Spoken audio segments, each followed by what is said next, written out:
కాళ్ళు కాలుతున్నాయి దానికి వచ్చి ఆసిపోని గురుతులై స్మృతులగన్నది కాలగతులగన్నది స్మృతులగన్నది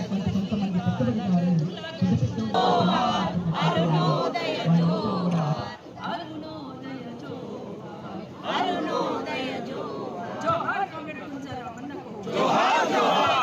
ఆదివాసీ బిడ్డల హక్కు మాత్రమే, అంతకు మించి మరొక దానికి స్థానం లేదు. కాబట్టి ఆదివాసీ బిడ్డలకు అడవి దక్కడం కోసం ఈనాటి తరమే కాదు రేపటి తరం కూడా ఆలోచించి ఆ దిశగా అడుగులు వేయాలి.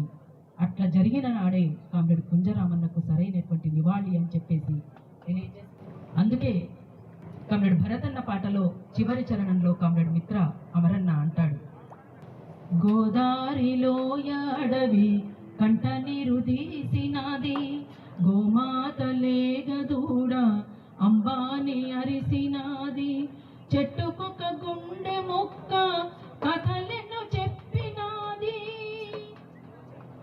చీలితే ఓడుతామని చేతులెత్తి మొక్కినాది, గోదారి ఏకమైతే ఓ కోయిలమ్మ ఆధారే విజయానికి రాధార గుణమ్మ.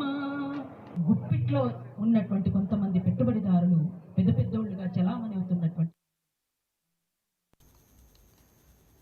ఆదివాసీ ఉద్యమ నేత మంత్రి సీతక్క భర్త కుంచారాము 20వ వర్ధంతి సభ మహబూబాబాద్ జిల్లా మోకాళ్లపల్లిలో ఘనంగా జరిగింది.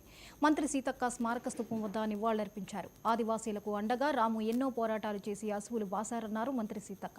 కుంచారాముపై రూపొందించిన ఆడియో సీడీని మంత్రి సీతక్క ఆవిష్కరించారు. అజ్ఞాతంలో ఆయన చేసిన పోరాటాన్ని గుర్తు చేసుకుని మంత్రి సీతక్క కంటతడి పెట్టారు. ఆదివాసీలందరూ ఏకమై హక్కులు సాధించుకుందామని పిలుపునిచ్చారు సీతక్క.